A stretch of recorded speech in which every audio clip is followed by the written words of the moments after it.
Shalom semuanya. Hari ini saya akan memberikan sedikit renungan tentang manusia dan dosa dan bagaimana hubungan kita dengan Tuhan bisa dipulihkan kembali. Oke, kita mulai. Yang pertama itu tentang manusia dan dosa. Saya percaya bahwa manusia diciptakan oleh Tuhan dengan sangat istimewa.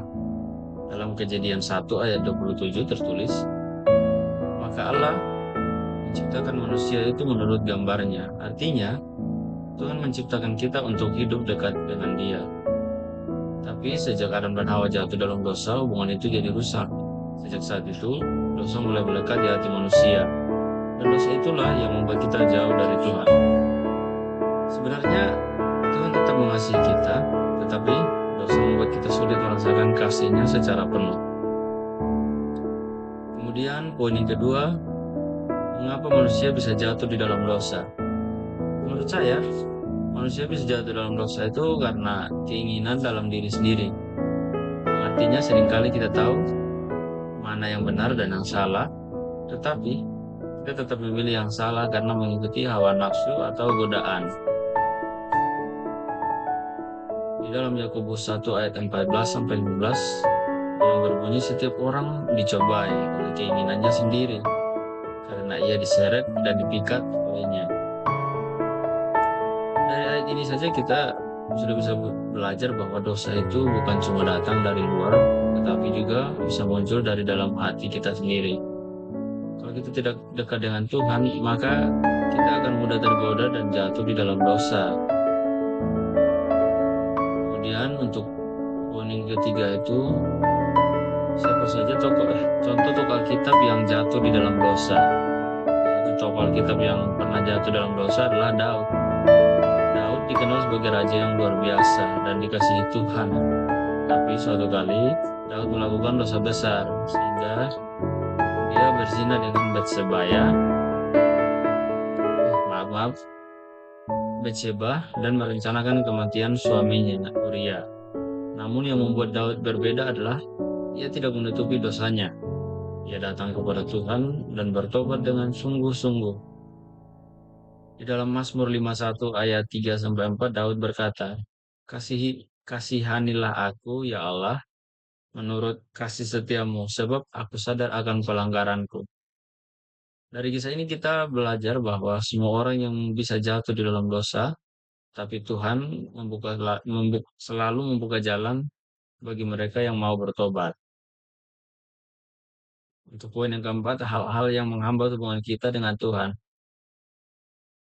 Terkadang kita merasa Tuhan itu jauh, padahal sebenarnya kitalah yang menjauh darinya. Ada beberapa hal yang bisa menghambat hubungan kita dengan Tuhan, seperti contohnya yang pertama dosa yang belum kita akui. Kemudian hidup yang tidak jujur. Artinya untuk dosa yang belum kita akui, artinya kita belum terbuka terhadap Tuhan, sehingga itu menjadi salah satu yang menghambat hubungan kita dengan Tuhan karena eh, dengan kita tidak mengakui dosa tersebut, kita merasa bahwa kita masih menutup menutup hati kita dari Tuhan. Dan yang kedua itu hidup yang tidak jujur, artinya eh, hidup yang tidak jujur artinya kita selalu membohongi baik diri sendiri maupun orang lain, sehingga itu juga bisa menghambat hubungan kita dengan Tuhan.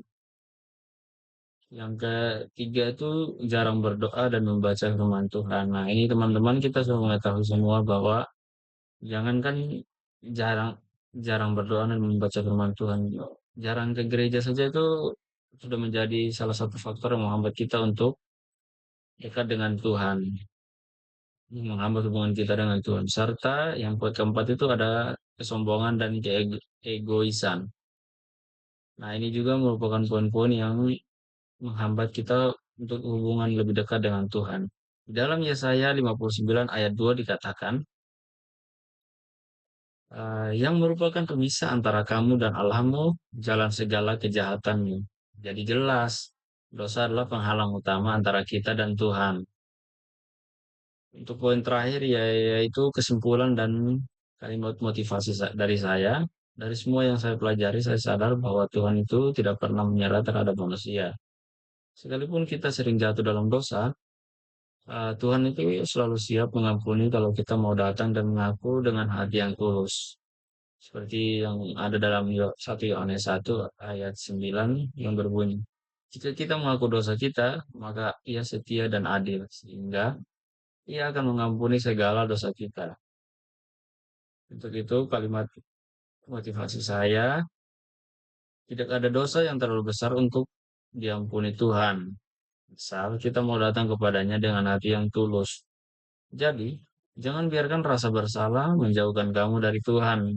Sebaliknya, datanglah padanya karena kasih Tuhan selalu lebih besar dari kesalahan kita. Ya, mungkin itu aja sekian dari saya tentang apa itu manusia dan dosa menurut saya. Terima kasih. Semoga renungan ini bisa menguatkan dan mengingatkan kita semua. Tuhan Yesus memberkati. Shalom.